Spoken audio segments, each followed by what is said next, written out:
پاکستان مخالف بیان کے بعد افغانستان بھارت کی گود میں جا کے ایک دفعہ پھر سے بیٹھ گیا ہے۔ افغانستان کے اندر اس وقت لوگوں کی قوت خرید کم ہو چکی ہے۔ بھارت ان کو اب استعمال کرنا شروع ہو گیا ہے۔ تمام لوگ اس وقت گھٹنوں کے بل آ چکے ہیں، ہاتھ جوڑ کے بیٹھے ہوئے ہیں، بھائی جان مہربانی کرو سانو پیسے دیو، ہم نے اپنے لوگوں کو 2 وقت کی روٹی کھلانی ہے۔ خطے کے ایک ملک کے ساتھ لڑو اور دوسرے کے ساتھ دوستیاں کرو جس کے ساتھ کی باؤنڈری بھی نہیں لگتی، ایسا بالکل بھی نہیں ہو سکتا۔ السلام علیکم، میں ہوں طیب سیف۔ افغانستان اس وقت بھارت کی گود میں جا کے ایک دفعہ پھر سے بیٹھ گیا ہے اور ان کے ملا متقی کی ایک پاکستان مخالف بیان کے بعد، حالانکہ ان کو چاہیے تو یہ تھا کہ وہ پاکستان کے ساتھ اپنے تعلقات کو بہتر کرتے، مگر انہوں نے تعلقات کو بہتر کرنے کی بجائے بھارت کے ساتھ اپنے تعلقات بہتر کرنے کو ترجیح دی، اور آج بھارت کے اندر افغانستان کا 50 سے زائد تجارتی وفد جو ہے وہاں پر پہنچ چکا ہے، اور باقاعدہ طور پہ وہاں پر انہوں نے اپنی جو نیگوسیشنز ہیں اور ڈائیلاگ ہے وہ سٹارٹ کر دیا ہے۔ اس ڈائیلاگ کے اندر انہوں نے کہا ہے کہ ہم براہ راست بھارت کے ساتھ اپنی تجارت کو شروع کرنا چاہتے ہیں، اور اس کے پیچھے پس منظر یہ ہے کہ پاکستان نے ٹریڈ کے اوپر پابندی لگائی ہوئی ہے افغانستان کے ساتھ، جس کی وجہ سے افغانستان کو اشیاء خوردونوش کی چیزوں کے حوالے سے کافی مسائل کا سامنا کرنا پڑ رہا ہے، اس کی دستیابی کے حوالے سے مسائل کا سامنا کرنا پڑ رہا ہے۔ تو انہوں نے تاجکستان، ازبکستان، قازقستان، چائنا اور ایران کے ساتھ یہ تمام تر معاملہ ڈیل کرنے کی کوشش کی، مگر اس طرف انفراسٹرکچر نہ ہونے کی وجہ سے انہوں نے ایک تیسرا آپشن جو ہے وہ دیکھنے کا فیصلہ کیا، اور تیسرا فیصلہ انہوں نے کیا بھارت۔ اب بھارت کے ساتھ انہوں نے فیصلہ تو کر لیا ہے کہ باقاعدہ طور پہ اپنا جو ٹریڈ ہے، ایگریمنٹ اور براہ راست ٹریڈ وہ بھارت کے ساتھ کریں گے، لیکن یہ فیصلہ کرنے سے پہلے وہ زمینی حقائق سے نابلد ہو گئے، اور انہوں نے نہیں دیکھا کہ وہ باقاعدہ طور پہ بھارت کے ساتھ ان کی سرحد ملتی ہی نہیں ہے۔ ان کو اگر کوئی بھی ٹریڈ کرنی پڑے گی تو وایا ایران کرنی پڑے گی یا وایا پاکستان کرنی پڑے گی، تو جو ان کو سب سے شارٹیسٹ روٹ پڑتا ہے وہ وایا پاکستان پڑتا ہے کہ وہاں سے تورخم کے راستے پاکستان کے اندر ان کے اشیاء خوردونوش جو ہیں وہ داخل ہوں، اور اس کے بعد واہگہ کے راستے انڈیا واپس چلی جائیں، وہ یہ سب سے شارٹیسٹ وے پڑتا ہے۔ جبکہ دوسری جانب افغانستان سے تمام تر چیزیں ایران جائیں، اور ایران سے چابہار اور چابہار والی تمام تر چیزیں گھوم کے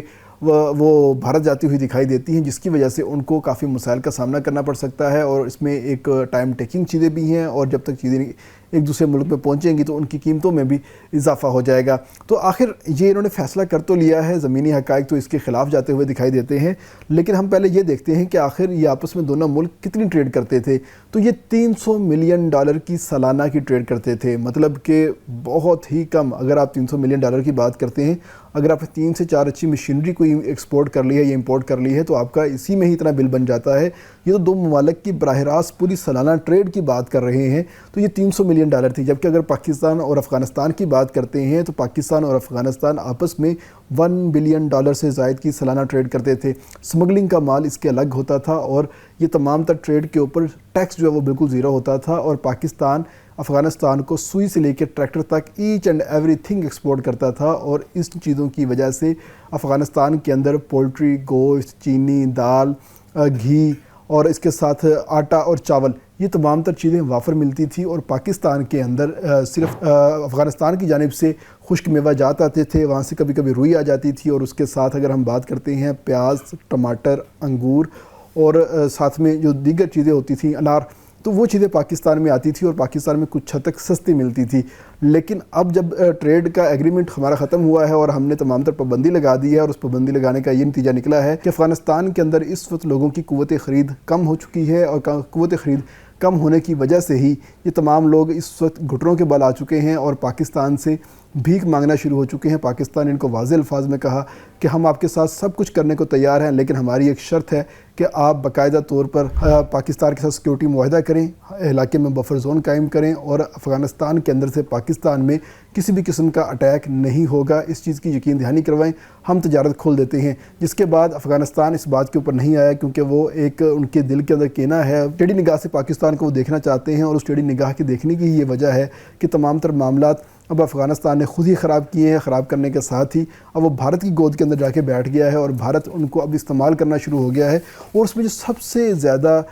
حیرانی والی بات ہے وہ یہ ہے کہ افغانستان کا جو وفد ہے، جو کہ ملا نور الدین عزیزی کی قیادت میں 50 لوگ وہاں پر گئے ہوئے ہیں، انہوں نے جا کے کہا ہے کہ بھارت افغانستان کے اندر ہائیڈرو الیکٹرک پاور جو منصوبہ ہے اس کے اندر انویسٹمنٹ کرے، اور انویسٹمنٹ کے نتیجے میں ہمارے پاس آئے اور ڈیم بنائے، اور ڈیم بنا کر افغانستان کو ایک وافر بجلی دے، اور ساتھ ہی ساتھ پاکستان کا جو پانی ہے وہ روکنے کا جو ایک پلان ہے انہوں نے بنایا ہوا ہے۔ حالانکہ جیسے انہوں نے پہلے والا منصوبہ بنایا ہے، دوسرا منصوبہ بھی کچھ ایسا ہی ہے کہ اگر یہ زمینی حقائق کو دیکھ لیتے تو یہ ایسی کوئی نہ بڑھ مارتے، نہ کوئی ایسی بات کرتے، اور نہ ہی ان کے پاس کوئی ایسی چیزیں ہوتی۔ اب ڈیم بنانا خالہ جی کا وعدہ نہیں ہے، ڈیم بنانے کے اوپر اچھے خاصے پیسے لگتے ہیں، بلینز آف ڈالر کی انویسٹمنٹ ہوتی ہے۔ افغانستان کے پاس تو اپنے لوگوں کو کھلانے کے لیے اس وقت 2 وقت کی روٹی بھی دستیاب نہیں ہے۔ 45 لاکھ افغانی مہاجر ان کے پاس بیٹھے ہوئے ہیں، اور افغان حکومت جو ہے وہ UNHCR میں بیٹھ کے، اقوام متحدہ میں جا کے ہاتھ جوڑ کے بیٹھی ہوئی ہے، بھائی جان مہربانی کرو سانو پیسے دو، ہم نے اپنے لوگوں کو 2 وقت کی روٹی کھلانی ہے۔ اور UNHCR کہتا ہے آپ لوگ تو بھیک کے اوپر لگے ہو، امداد کے نام کے اوپر آپ پیسے مانگی جا رہے ہو،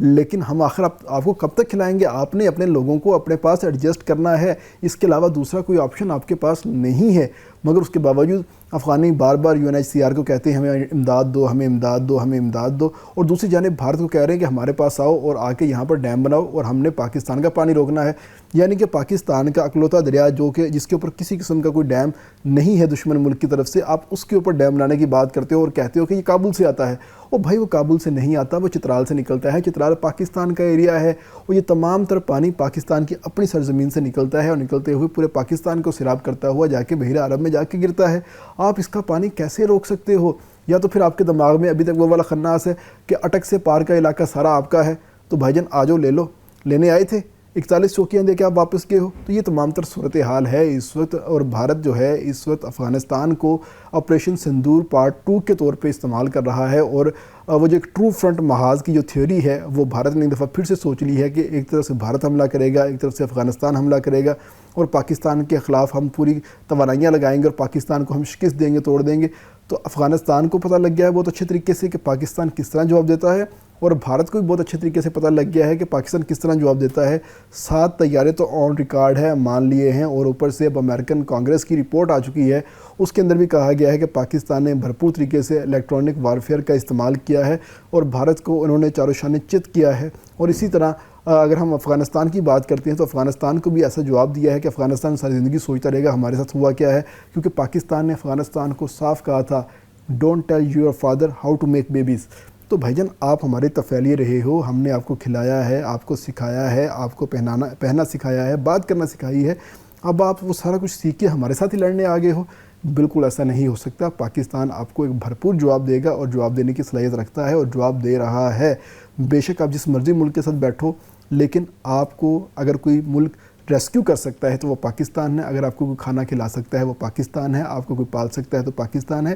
افغانستان کی ترقی کا دروازہ پاکستان میں کھلتا ہے، اور پاکستان کے امن کا دروازہ افغانستان میں کھلتا ہے۔ دونوں ایک دوسرے کے لیے لازم و ملزوم ہیں، ہماری ایک بہت لمبی سرحد جو ہے وہ آپس میں ملتی ہے۔ تو اس لیے افغانستان کو چاہیے ہوش کے ناخن لے، دشمن کی گود میں جا کے مت بیٹھے، پاکستان کے ساتھ اپنے معاملات جو ہے وہ بہتر کرے۔ اگر وہ پاکستان کے ساتھ معاملات بہتر کر لیتا ہے، پاکستان کو یقین دہانی کروا لیتا ہے کہ اس کی سرزمین پاکستان کے خلاف استعمال نہیں ہوگی، تو آپ دیکھیے گا تمام تر ٹریڈ بھی اوپن ہو جائے گی، پاکستان سے تمام تر چیزیں جو افغانستان پہلے جاتی تھی ویسے جائیں گی، اور افغانستان سے جو چیزیں پاکستان آتی تھی ویسے ہی آئیں گی، اور یہ دونوں ملک ترقی مشترکہ طور پہ کر سکتے ہیں۔ ایسے نہیں ہو سکتا کہ آپ ایک خطے کے ایک ملک کے ساتھ لڑو اور دوسرے کے ساتھ دوستیاں کرو جس کے ساتھ کی باؤنڈری بھی نہیں لگتی، ایسا بالکل بھی نہیں ہو سکتا۔ افغانستان کو ہوش کے ناخن لینے ہوں گے، اور اس کے علاوہ افغانستان کے پاس کوئی دوسرا آپشن نہیں ہے۔ ٹریڈ کرے، جتنی ہو سکتی ہے اتنی کرے، لیکن پاکستان کے ساتھ ٹریڈ کرنا اس کی مجبوری ہے، اس کے علاوہ اس کے پاس کوئی دوسرا آپشن نہیں ہے۔ اس کے ساتھ اجازت دیجیے گا، اللہ حافظ۔